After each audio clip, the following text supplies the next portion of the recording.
Doctor గారు నమస్తే అండి. నమస్తే. ఎస్ డాక్టర్ గారు, డయాబెటీస్ ఇది పెద్ద సబ్జెక్టే కాదు, ఇది ఒక పెద్ద లైఫ్ స్టైల్ డిజార్డరే.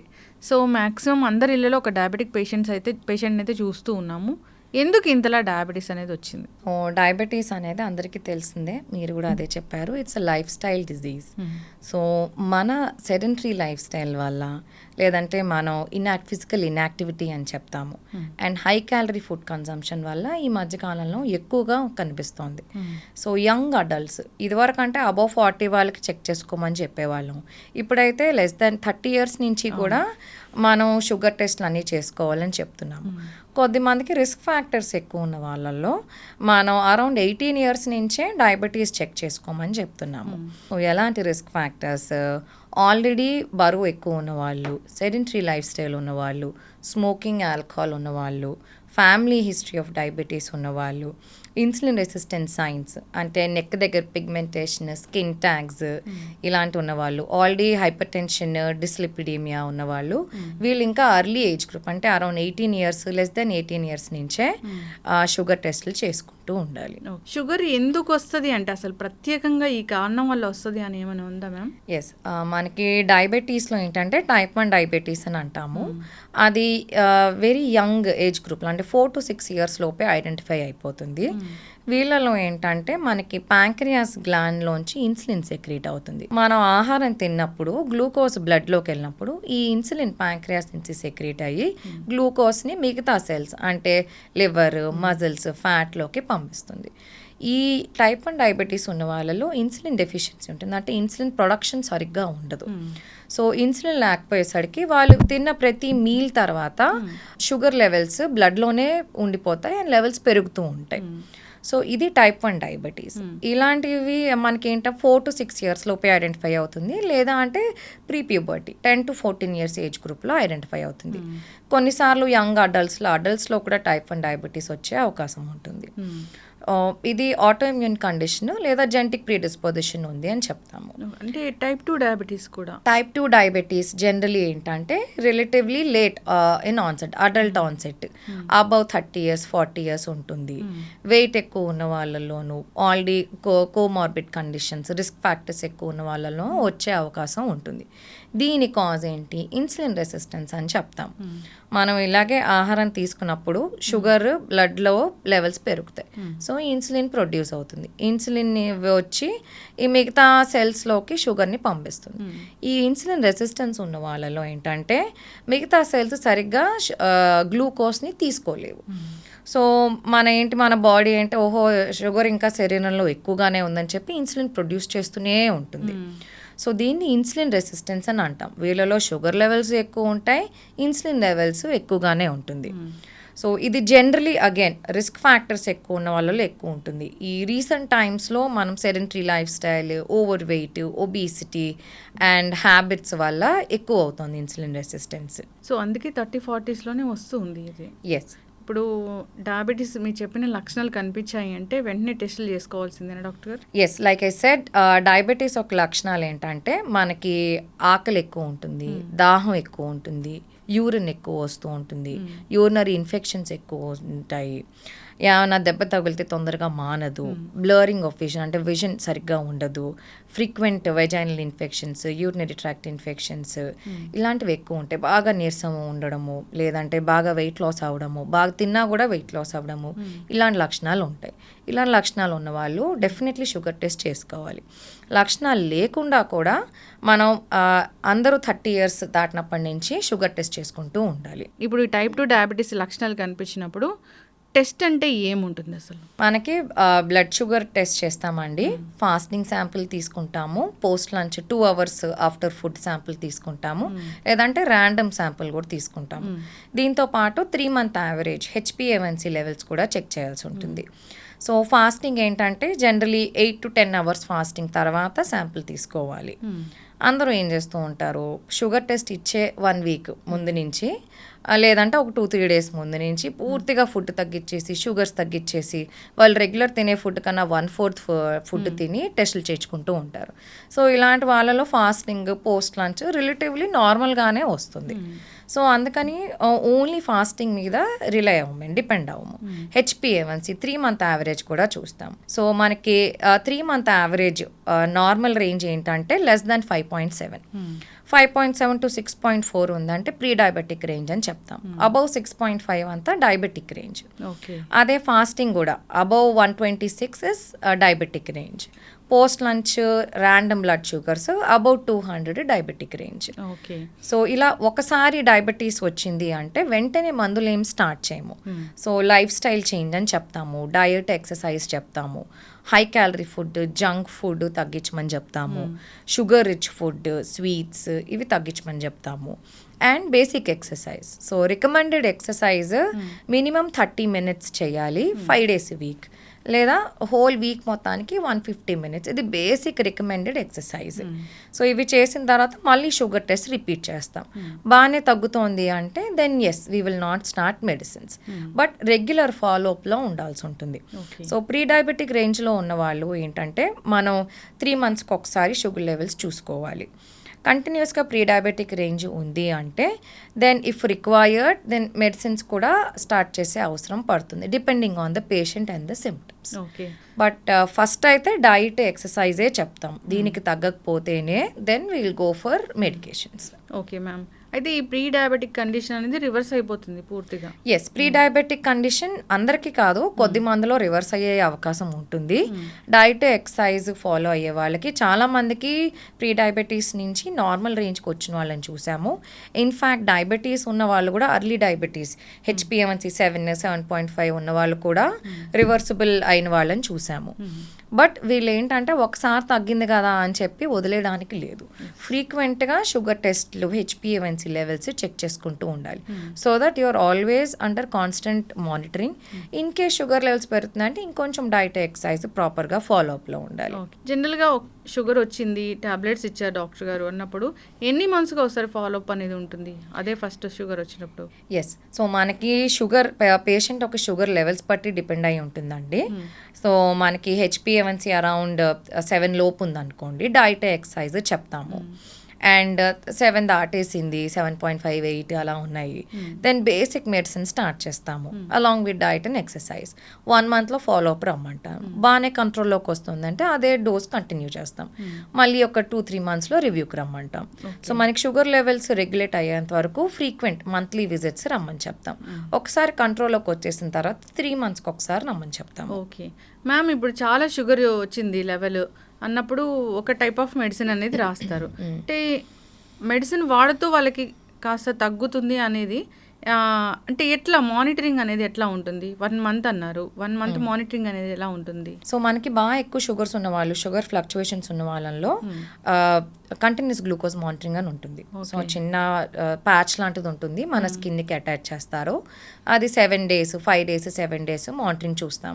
సో ఏ టైంలో ఫ్లక్చువేషన్స్ ఉన్నాయో చూసుకుంటాం. దాన్ని బట్టి కొంచెం మందులు అడ్జస్ట్మెంట్ అవి చేస్తాం.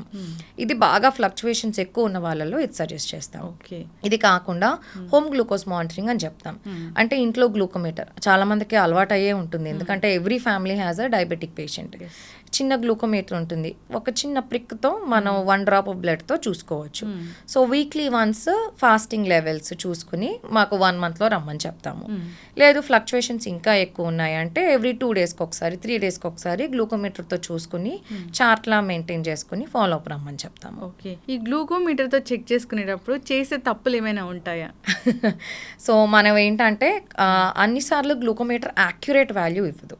సో కొంచెం 5 to 10 ఇటు అటు అవుతూ ఉంటుంది, but that is okay. In case బాగా గ్రాస్ ఎర్రర్ చూపిస్తోంది అంటే మటుకు then regular lab sampling is recommended. Pre కానీ పోస్ట్ కానీ లంచ్ అని చెప్తారు కదా ఈ బ్లడ్ టెస్ట్ చేసుకునేది, అంటే అప్పుడు ఏం మిస్టేక్ చేస్తాం ఇంట్లో చేసుకునేటప్పుడు? అంటే తిన్న వెంటనే చేసుకోవడం అట్లా చేస్తే కనుక ఖచ్చితమైన వాల్యూస్ రావనేది ఏమైనా ఉంటుందా? ప్రెగ్నెన్సీలో ఇన్నిసార్లు ఫ్రీక్వెంట్ మానిటరింగ్ చెప్తాము. సో వాళ్ళకి ఏంటంటే because babies growth is dependent on that. So మనం బ్రేక్ఫాస్ట్ ముందు తర్వాత, లంచ్ ముందు తర్వాత, డిన్నర్ ముందు తర్వాత చెప్తాము. సో కొన్నిసార్లు ఏంటంటే ఆ 2 hour గ్యాప్ లేకుండా ఇంకా అర్లీగా చేసుకుంటారు, లేదా గ్యాప్ ఎక్కువ ఇచ్చి చేసుకుంటారు. ఇలాంటప్పుడు చిన్న చిన్న వేరియేషన్స్ వస్తాయి. ఫాలోఅప్ అసలు వెళ్ళని పరిస్థితి ఉంటుంది. అట్లాంటి వాళ్ళకి ఏం చెప్తారు? సో మందులు మొదలుపెట్టినప్పుడు మోస్ట్లీ 80-90% మంది ఒఫెండ్ అవుతారు. మీకు డయాబెటీస్ ఉందంటేనే వాళ్ళ కోపం వచ్చేస్తూ ఉంటుంది. ఎందుకు, నాకు నిన్నే ఒక పేషెంట్ వచ్చారు, షుగర్ ఉంది మీకు అంటే ఆయనకి కోపం వచ్చేసింది, నాకు షుగర్ ఉందని చెప్తారేంటి అని చెప్పి, నేను ఇంత ఫిట్గా ఉంటాను నాకు రావడం ఏంటి అని అంటారు. ఫస్ట్ డినైల్ స్టేజ్లో ఉంటారు. సో మేము బేసిక్లీ కూర్చుని కౌన్సిల్ చేసి ఎక్స్ప్లెయిన్ చేస్తాము, డైట్ లైఫ్ స్టైల్ మోడిఫికేషన్ చెప్తాం. చాలామంది ఫాలో అవుతారు, బట్ మా దగ్గరికి రారు మళ్ళీ. సో వాళ్ళు లోకల్గా టెస్ట్ చేసేసుకుని ఫాస్టింగ్ ఒకటి చూసుకుంటారు, తగ్గిపోయింది నాకు తగ్గిపోయింది అని చెప్పి వదిలేస్తారు. మళ్ళీ ఏంటి పేషెంట్ 2-3 ఇయర్స్ తర్వాత వస్తాడు, చూస్తే చాలా ఎక్కువ ఉంటుంది షుగర్ వాల్యూ. మీకు డయాబెటీస్ ఉందా అంటే అబ్బాయి నాకేం లేదండి అని చెప్తారు. లేదంటే డాక్టర్ మందులు రాసినా కూడా అవి హైడ్ చేస్తారు ముందు ప్రిస్క్రిప్షన్స్. సో వాళ్ళు ముందు ఏ మందులు వేసుకుంటున్నారో తెలియదు, సరిగ్గా చెప్పరు అండ్ సరిగ్గా వేసుకుంటున్నారో అది కూడా సరిగ్గా డీటెయిల్స్ ఇవ్వరు. బట్ ఎస్, ఇవి challenges in treatment. But follow up అయిన వాళ్ళకి మటుకు చాలా బెనిఫిట్ ఉంటుంది. సో మ్యామ్, జనరల్గా మీరు టాబ్లెట్స్ ప్రిస్క్రైబ్ చేస్తూ ఉంటారు, ఎప్పుడంటే ఫుడ్ తినే ముందు వేసుకోవాలి ఈ టాబ్లెట్స్ అని.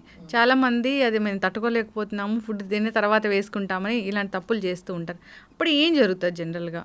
ఇట్ ఈస్ ఓకే అండి. సో డయాబెటీస్ మెడిసిన్ మనం బిఫోర్ ఫుడ్ తీసుకుంటే ఆ షుగర్, అంటే మనం ఫుడ్ తిన్నప్పుడు బాడీలో షుగర్ స్పైక్ వస్తుంది. సో ఆ స్పైక్ వచ్చినప్పుడు ఆ డ్రగ్ యాక్ట్ చేస్తుంది అని చెప్పి కొన్ని డ్రగ్స్ ముందు వేసుకోమని చెప్తాం, కొన్ని డ్రగ్స్ స్పెసిఫిక్లీ ఆఫ్టర్ ఫుడ్ వేసుకోమని చెప్తాం, ఎందుకంటే వాటి యాక్షన్ కొంచెం ఫాస్ట్గా ఉంటుంది. సో రిలేటివ్లీ కొంచెం ఇటు అటు అయినా కూడా ఇట్ ఈస్ ఓకే. లేదు మరి ఫుడ్ తినేసిన 2 hours తర్వాత వేసుకుంటున్నాం మందులు అంటే దెన్ ఎస్, సరిగ్గా పనిచేయకపోవచ్చు. అయితే ఈ డయాబెటీస్ సంబంధించిన మందులు వాడినప్పుడు పేషెంట్స్ చాలా అంటే బరువు తగ్గిపోతూ ఉంటారు, చాలా సన్నబడిపోతూ ఉంటారు, మనం కొందరిలో చూస్తాము. ఇదేంటి? సో ఈ కొన్ని డ్రగ్స్కి వెయిట్ లాస్ సైడ్ ఎఫెక్ట్ ఉంటుందా అండి? ఇప్పుడు రీసెంట్గా ఒక వెయిట్ లాస్ డ్రగ్ అని చెప్తున్నాం, డయాబెటీస్ డ్రగ్ సెమాగ్లూటైడ్ అని. సో డ్రగ్ యొక్క సైడ్ ఎఫెక్ట్ అదేంటంటే ఆకలిని చంపేస్తుంది, మనం ఎక్కువ తినలేం. సో వాళ్ళు పేషెంట్స్ నార్మల్గా వాళ్ళు తీసుకునే ఫుడ్ కన్నా కూడా చాలా తక్కువ తింటారు, ఎందుకంటే దానివల్ల నాజియా, వామిటింగ్, బ్లోటింగ్ సెన్సేషన్ ఉంటుంది. సో దీనివల్ల ఎక్కువ ఫుడ్ కన్జ్యూమ్ చేయలేరు వాళ్ళు. సో దీనివల్ల వెయిట్ లాస్ అది కనిపిస్తూ ఉంటుంది. అయితే మ్యామ్, ఈ షుగర్ వచ్చిందంటే బీపీ కూడా వెంటనే వస్తుంది, ఈ 2 సిస్టర్ జబ్బులు అంటారు, అది ఎందుకు? బీపీ షుగర్ కో ఎగ్జిస్ట్ అవుతూ ఉంటాయి మెజారిటీ ఆఫ్ ద కేసెస్లో. డయాబెటీస్ వచ్చినప్పుడు రక్త కణాల్లో మార్పులు అవుతాయండి. సో ఈ బ్లడ్ వెజల్స్ అనేవి కొన్నిసార్లు స్టిఫ్ అవుతాయి, కొన్నిసార్లు నారో అవుతాయి, అంటే చిన్న అథెరోస్క్లెరోటిక్ ప్లేగ్ అని అంటాము. సో వీటి వల్ల బ్లడ్ వెజల్స్లో మార్పు జరుగుతుంది. బ్లడ్ వెజల్స్లో మార్పు జరిగినప్పుడు నార్మల్గా బ్లడ్ ప్రెషర్ అంటే ఏంటి, హార్ట్ బ్లడ్ని పుష్ చేస్తుంది బ్లడ్ వెజల్స్లోకి. సో అది ఏ ప్రెషర్తో పుష్ చేస్తుందో ఆ ప్రెషర్ని మనం సిస్టాలిక్ బ్లడ్ ప్రెషర్ అని అంటాం. సో ఈ రక్త కణాల్లో మార్పు, ఆర్టరీస్లో మార్పు వచ్చినప్పుడు హార్ట్ ఇంకొంచెం ఎక్కువ ప్రెషర్తో పుష్ చేయాల్సి ఉంటుంది. సో నారో అయింది, రక్త కణం కొంచెం నారో అయింది, లేదంటే కొంచెం స్టిఫ్ అయింది, అప్పుడు దానికి ఎక్కువ ప్రెషర్ ఇస్తే కానీ బ్లడ్ సర్క్యులేషన్ సరిగ్గా ఉండదు.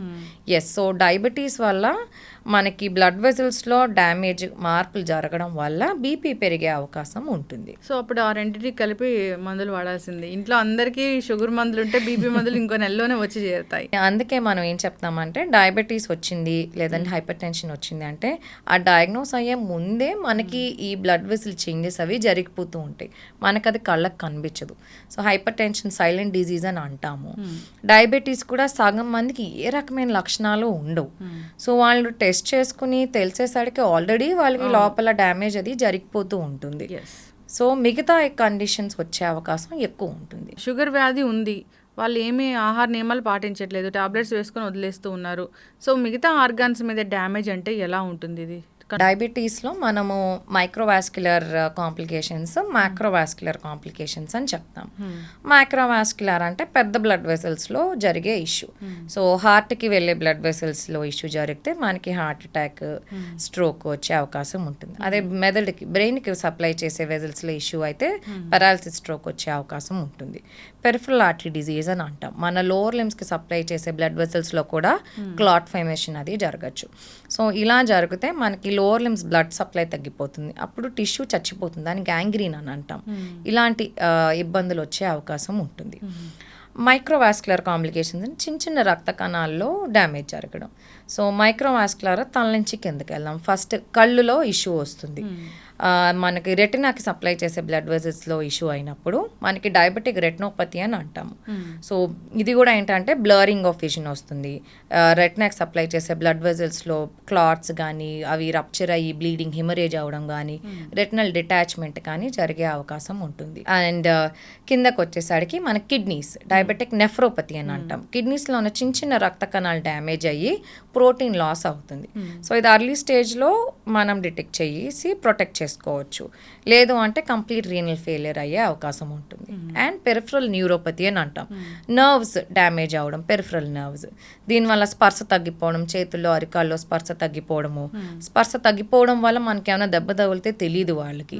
సో దీనివల్ల డయాబెటిక్ అల్సర్స్ ఫార్మ్ అవడము, ఇలాంటి ఇబ్బందులు వచ్చే అవకాశం ఉంటుంది. ఇప్పుడు మనం ఇందాక మాట్లాడుకున్నట్లు రకరకాల వైరస్లు, సూపర్ బగ్స్ ఇలా అని మాట్లాడుకున్నప్పుడు కరోనా ఇట్లాగా ఇవి ఎక్కువగా తొందరగా ఎఫెక్ట్ చేస్తాయి ఎవరిని అంటే డయాబెటీస్ ఉన్న వాళ్ళనే అంటారు. అంటే వాళ్ళకి ఇమ్యూనిటీ కూడా తగ్గిపోయినట్లేనా? ఎస్, క్రానిక్ కండిషన్ అని చెప్తామండి డయాబెటీస్ అనేది. సో కాన్స్టెంట్గా బ్లడ్ షుగర్ లెవెల్స్ ఎక్కువ ఉన్న వాళ్ళల్లో ఇమ్యూనిటీ లెవెల్స్ ఒక పొట్టు తక్కువ ఉంటాయి. ఫ్రీక్వెంట్ ఇన్ఫెక్షన్స్ వచ్చే టెండెన్సీ కూడా ఎక్కువ ఉంటుంది. సో ఆల్వేస్ డయాబెటీస్ ఉన్నవాళ్ళు, షుగర్ కంట్రోల్లో ఉన్నవాళ్ళు ఓకే, షుగర్ అన్కంట్రోల్లో ఉన్న వాళ్ళలో మటుకు ఇన్ఫెక్షన్స్ వచ్చే టెండెన్సీ ఎక్కువ ఉంటుంది. మోస్ట్ కామన్ మనకి డయాబెటీస్ ప్రెజెంటేషన్ ఎలా అంటే యూరినరీ ఇన్ఫెక్షన్తో వస్తారు. Almost females, middle aged females, సగం మంది ఫీమేల్ డాక్టర్కి వచ్చి నాకు గైనిక్ ఇష్యూ ఉందండి అని చెప్తారు. ఏమిటి అని చూస్తే యూరినరీ ఇన్ఫెక్షన్ ఉంది, అది వాళ్ళు గైనిక్ ఇష్యూ అనుకుని గైనిక్ దగ్గరికి వెళ్తారు మెజారిటీ ఆఫ్ ద టైం. మనం చిన్న యూరిన్ టెస్ట్ కానీ చేస్తే దానిలో షుగర్ లెవెల్స్, పస్ లెవెల్స్ ఎక్కువ ఉంటాయి. ఏమిటా షుగర్ లెవెల్స్ ఎక్కువ ఉన్నాయని ఈ షుగర్ టెస్ట్ చేస్తే డయాబెటీస్ ఉంటుంది. So most common presentation is urinary infections. Yes, వీళ్ళకి ఇన్ఫెక్షన్స్ వచ్చే టెండెన్సీ ఎక్కువ ఉంటుంది. అయితే డాక్టర్ గారు మీరు అన్నట్లే వీరిలో ఫ్రీక్వెంట్ యూరినేషన్ కూడా ఉంటుంది. సో అది చాలా పెద్ద సమస్యనా, ఎట్లా తీసుకోవచ్చు దీన్ని? సో మనకి షుగర్ కంట్రోల్లో లేనప్పుడు డయాబెటీస్ వన్ ఆఫ్ ద సిమ్టమ్సే increased urination, especially night time వీళ్ళు 3-4 సార్లు లేవడము జరుగుతూ ఉంటుంది. అది one of the major symptoms of diabetes. So మాకు యూరిన్ ఎక్కువ అవుతుందంటే ఫస్ట్ మేము టెస్ట్ చేసేది బ్లడ్ టెస్ట్, అదే diabetes test, urine test. In case sugar levels ఎక్కువ ఉన్నాయంటే దాన్ని మందులు వాడాల్సి ఉంటుంది. యూరినరీ ఇన్ఫెక్షన్ ఎక్కువ ఉంది, పస్సల్స్ ఎక్కువ ఉన్నాయి, ఫీవర్ వచ్చేస్తోంది, బాగా మంటుంది, దొరదుంది అంటే మటుకు యూరిన్ కల్చర్కి పంపించి అది ఏ ఆర్గానిజం వచ్చిందో దాన్ని బట్టి దానికి ససెప్టబుల్ యాంటీబయాటిక్ అది ఇచ్చి తగ్గిస్తాము. బట్ దీని మెయిన్ ట్రీట్మెంట్ షుగర్ కంట్రోలే. అయితే డాక్టర్ గారు బాగానే ఉంది, 20-30 ఇయర్స్ ఆఫ్ ఏజ్లోనే వస్తుంది మరి ఈ షుగర్ వ్యాధి అనేది. ఒకవేళ ప్రెగ్నెన్సీ ప్లాన్ చేసుకునే వాళ్ళకి ముందే ఈ షుగర్ ఉంటే ఎట్లాంటి జాగ్రత్తలు ఉంటాయి, అసలు ఏం కాంప్లికేషన్స్ వచ్చే అవకాశం ఉంటుంది? ఎస్, మనకి ప్రెగ్నెన్సీ అప్పుడు లేదంటే అర్లీ మంత్స్ ఆఫ్ ప్రెగ్నెన్సీలోనే ఇప్పుడు జెస్టేషనల్ డయాబెటీస్ డిటెక్ట్ అంటే టెస్టులు చేస్తున్నాము. ఓజీటీటీ అని అంటాం, oral glucose tolerance test. So ఇది వరకు అంటే 20 to 24 వీక్స్ ఆఫ్ ప్రెగ్నెన్సీ అప్పుడు టెస్ట్ చేసేవాళ్ళు. బట్ ఇప్పుడు ఇంకా అర్లీ అంటే less than 3 months లోనే ఈ టెస్ట్ చేసేస్తున్నాము. So that early detection of diabetes help చేస్తుందని. సో మనం 75 grams ఆఫ్ గ్లూకోజ్ ఇచ్చి ఫాస్టింగ్ షుగర్ లెవెల్స్ ఈ గ్లూకోజ్ తీసుకున్న తర్వాత 1 hour, 2 hours, 3 hours sugar test చూస్తాం. సో ఇది ఎక్కువ ఉంది అంటే ప్రెగ్నెన్సీ గైడ్ లైన్స్ మళ్ళీ డిఫరెంట్ ఉంటాయి. మనకి ఫాస్టింగ్ నార్మల్గా 126 అబోవ్ అయితే కానీ మనం డయాబెటీస్ కింద కన్సిడర్ చేయం. ప్రెగ్నెన్సీలో ఫాస్టింగ్ షుడ్ బి మనకి 90 కన్నా తక్కువ ఉండాలి, పోస్ట్ లంచ్ 140 కన్నా తక్కువ ఉండాలి. సో మనం ఈ రెండు ఎక్కువ చూసుకుంటాం. HbA1c అంత పెద్ద కన్సిడర్ చేయం ప్రెగ్నెన్సీలో. ప్రెగ్నెన్సీ ప్లాన్ చేసే ముందే డయాబెటీస్ ఉంది అంటే కొన్ని డ్రగ్స్ రికమెండ్ చెయ్యం ప్రెగ్నెన్సీలో డయాబెటీస్ ఉంటే మోస్ట్లీ ఇన్సులిన్ రికమెండ్ చేస్తాము. కొంత శాతం మైల్డ్ డోసెస్ ఆఫ్ మెట్ఫార్మిన్ కూడా ఓకే. సో వీళ్ళు వేరే డ్రగ్స్ వేసుకుంటున్నారు other than metformin or insulin అంటే ప్లాన్ చేసే ముందే మీరు ఫిజిషియన్ దగ్గరికైనా గైనిక్ దగ్గరికైనా వస్తే మేము డ్రగ్స్ చేంజ్ చేస్తాం. ఐదర్ ఎందుకంటే మిగతా drugs they will affect the foetus. So before even you're planning to conceive, if diabetes కానీ హైపర్ టెన్షన్ కానీ ఉంటే మీరు ఫిజిషియన్ని కానీ గైనిక్ని కానీ ముందే కలవాలి అహెడ్ కానీ. సో దట్ మేము ఫీటస్ని ఎఫెక్ట్ చేసే డ్రగ్స్ అన్ని ఆపేసి ప్రెగ్నెన్సీలో కూడా కంటిన్యూ చేసే డ్రగ్సే ముందుగానే మార్చి ఇస్తాము. అంటే తల్లికి డయాబెటీస్ ఉంటే బేబీకి కూడా వచ్చే అవకాశం ఉంటుందా? ప్యాంక్రియాస్కి స్ట్రెయిన్ అవుతుందండి.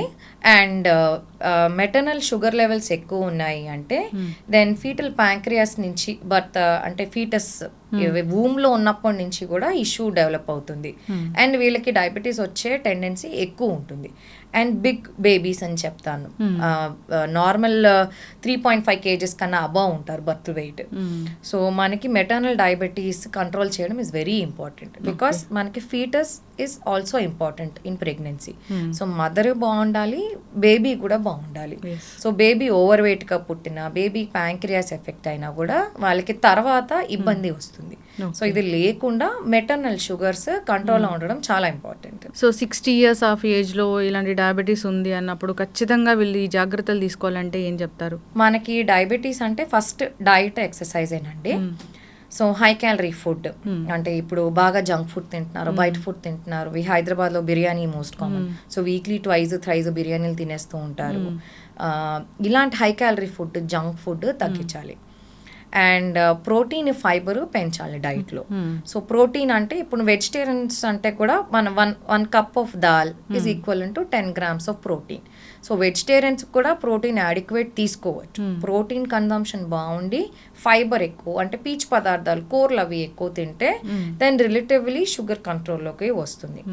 And exercise like I mentioned earlier, minimum 150 minutes in the whole week, లేదా 30 minutes 5 days a week చేయాలి. ఇది బేసిక్ ఎక్సర్సైజ్. దీంతో పాటు రెసిస్టెన్స్ ట్రైనింగ్ అని చెప్తాం. వెయిట్ లిఫ్టింగ్ కానీ, రెసిస్టెన్స్ ఎక్సర్సైజ్ కానీ మినిమం 2 days a week అయినా చేయాలి. సో దీనివల్ల షుగర్ లెవెల్స్ కంట్రోల్ చేయడం ఈజీగా ఉంటుంది. అంటే పెద్ద ఏజ్ వాళ్ళు కూడా? ఎస్, మనకి అబౌవ్ 60 years ఎల్డర్లీ ఏజ్ గ్రూప్లో మజిల్ వేస్టింగ్ అవుతుంది. సో ఈ మజిల్ వేస్టింగ్ వచ్చిందంటే వాళ్ళకి వెంటనే నీరసం రావడం, అలసట రావడము, ఫెటీగ్ రావడము ఇలాంటివి జరుగుతాయి. సో వీళ్ళల్లో వెయిట్ ట్రైనింగ్, కొంచెం బేసిక్ రెసిస్టెన్స్ ఎక్సర్సైజ్, నార్మల్ వాకింగ్తో పాటు చిన్న ఈ muscle training, muscle strengthening exercises కూడా చేస్తే వాళ్ళకి చాలా బెనిఫిట్ ఉంటుంది. అస్సలు ఈ ఫుడ్స్ ముట్టుకోకూడదు ఈ డయాబెటీస్ ఉన్న వాళ్ళు అంటే ఏమైనా ఉందా? సో ఏదైనా సరే కంప్లీట్గా మానేయమంటే అది చేయలేరండి. సో లిమిట్ చేయమని చెప్తాం. సపోజ్ ఒక పేషెంట్ రోజు స్వీట్ తింటున్నారు, రోజు 3 పూట్ల స్వీట్ తింటున్నారంటే వాళ్ళకి తగ్గించమని చెప్తాము. సో పూర్తిగా 0 అవ్వద్దు, ఎందుకంటే వాళ్ళు చేయలేరు కాబట్టి. సో మీరు తీసుకునే పోర్షన్ స్మాల్ పోర్షన్ తీసుకోండి అని చెప్తాం, లేదంటే వారానికి 1-2 సార్లు తీసుకోమని చెప్తాము. సో ఏదైనా సరే షుగర్స్ ఎక్కువ ఉన్నవి, ఆర్టిఫిషియల్ స్వీట్నర్స్ కానీ, షుగర్స్ కానీ, రిఫైన్డ్ షుగర్స్, హనీ, జాగ్రీ ఇవి ఎక్కువ కన్జ్యూమ్ చేస్తూ ఉంటే కొంచెం తగ్గించాలి. అండ్ అలాగే processed food, highly refined food, processed food, మనకి ప్యాకేజ్లో దొరికే food, bread, biscuits, the other packaged products, ఇవన్నీ ఏంటంటే మనకి హై గ్లైసిమిక్ ఇండెక్స్ అన్నమాట. సో తిన్న వెంటనే షుగర్ లెవెల్స్ షూటప్ అవుతాయి. ఇలాంటి ఫుడ్ అవాయిడ్ చేయాలి. సో వాకింగ్ చాలా ఇంపార్టెంట్ ఈ డయాబెటీస్కి అంటారు. అది ఎప్పుడు చేయాలి? Morning or evening, after food ఇలా ఉంటుందా ఏమైనా? ప్రిఫరబుల్లీ మార్నింగ్ చెప్తామండి. బట్ ఇప్పుడు nowadays every one is busy. So time కుదిరినప్పుడు వాకింగ్ చేయమని చెప్తాం. ఇమీడియట్లీ మీల్ తిన్న వెంటనే వాకింగ్ అయితే కొంచెం అవాయిడ్ చేయడం better. Give little time and then you go for a walk. అసలు డయాబెటీసే రాకూడదు అంటే జాగ్రత్తలు ఏముంటాయి? ఎస్, సో మనకి 30 years లైక్ 30 years నుంచి షుగర్ టెస్టులు చేసుకుంటూ ఉండాలి. అండ్ ఇంకా సిమ్టమ్స్ ఉన్న వాళ్ళు అర్లీగానే టెస్టులు చేసుకోవాలి. ఇన్ కేస్ డయాబెటీస్ లేదు మీ టెస్ట్లో, బట్ మీకు రిస్క్ ఫ్యాక్టర్స్ ఎక్కువ ఉన్నాయి, అంటే వెయిట్ ఎక్కువ ఉన్నారు, స్మోకింగ్, ఆల్కహాల్ ఉంది, అండ్ దెన్ ఫ్యామిలీ హిస్టరీ అది ఉంది, ఇవన్నీ రిస్క్ ఫ్యాక్టర్స్. సో షుగర్ లేకపోయినా కూడా మీకు రిస్క్ ఫ్యాక్టర్స్ ఉంటే మీకు ఫ్యూచర్లో డయాబెటీస్ వచ్చే టెండెన్సీ ఎక్కువ ఉంటుంది. సో వెయిట్ ఎక్కువ ఉన్న వాళ్ళు, ఓవర్ వెయిట్, ఒబీస్ ఉన్న వాళ్ళు నార్మల్ BMIలోకి రావాలి. సో డైట్, ఎక్సర్సైజ్ చేసి వెయిట్ రిడక్షన్ ప్లాన్ చేయాలి. అండ్ ఆల్రెడీ వచ్చిన వాళ్ళు అంటే ప్రీ డయాబెటిక్ రేంజ్లో ఉన్న వాళ్ళు కూడా diet, exercise and frequent sugar levels check చేసుకుని డయాబెటిక్ రేంజ్కి రాకుండా చూసుకోవాలి. ఆన్లీ డయాబెటీస్ ఉన్నవాళ్ళు కాంప్లికేషన్స్ రాకుండా, అంటే మన kidney damage, nerve damage, retina damage ఇలాంటివి రాకుండా ఫ్రీక్వెంట్గా మిగతా టెస్టులు అంటే kidney functioning test, retina I examination, మిగతావి రెగ్యులర్గా చేయించుకుంటూ ఉండాలి. ఆల్రెడీ మిగతా ఆర్గన్స్లో ఇష్యూ కూడా మొదలైన వాళ్ళు ఫర్దర్ ఫెయిలియర్ రాకుండా చూసుకోవాలి. వాళ్ళు ఇంకా కాన్స్టెంట్ ఫాలోఅప్లో ఉండాలి. ఎస్, ఖచ్చితంగా మ్యామ్ జాగ్రత్తలు అయితే తీసుకోవాలని కోరుకుందాం. జనరల్గా డయాబెటీస్ ఉన్న వాళ్ళకి వచ్చే కాంప్లికేషన్స్ చాలానే ఉంటాయి. బికాస్ ఆఫ్ మీరు చెప్పినట్లు ఫాలోఅప్కి రాకపోవడము, మందులు అదే పనిగా వాడుతూ ఉండడము, కంటిన్యూస్గా ఒక 3 monthsకి రాస్తే 6 months వరకు వాడడము, సో మందులు స్కిప్ చేయడము, ఒక 2 రోజులకు ఒకసారి మందులు వేసుకునే వాళ్ళని కూడా మనం చూస్తూ ఉంటాము. వాళ్ళే డిసైడ్ అయిపోతూ ఉంటారు, నాకు షుగర్ డౌన్ అయిపోయింది సో నేను ఆపేయాలి ఇలాగా. అట్లా కాదు, డాక్టర్ ఏం చెప్తారో అది ఫాలో కావాలి. అది తగ్గించుకునే జబ్బు అయితే కాదు. సో జనరల్గా ఆహార నియమాలు పాటిస్తూ కంట్రోల్ చేసుకోవడమే. మీరు అన్నట్లు ప్రీ డయాబెటిక్ కండిషన్ ఏదైతే ఉందో దాన్ని అయితే రివర్స్ చేయొచ్చు, పూర్తి స్థాయిలో తగ్గించవచ్చు. అది కూడా మెయింటెనెన్స్ అనేది ఉండాలి, ఫాలో అప్ లోకి రావాలి వీళ్ళు. టైప్ 1 డయాబెటీస్ వచ్చిందంటే ఇంకా అది ఇన్సులిన్ మాత్రమే ఉంటుంది. జాగ్రత్తలు అయితే కంపల్సరీగా తీసుకోవాలి. సో ఓవరాల్గా ఇదొక ఆటో ఇమ్యూన్ డిజార్డర్ టైప్ 1 అనేది జెనెటికల్గా కూడా వస్తుంది. జాగ్రత్తలు తీసుకోవాలని కోరుకుందాం మేడం. చాలా చక్కటి ఇన్ఫర్మేషన్, ధన్యవాదాలు. Thank you.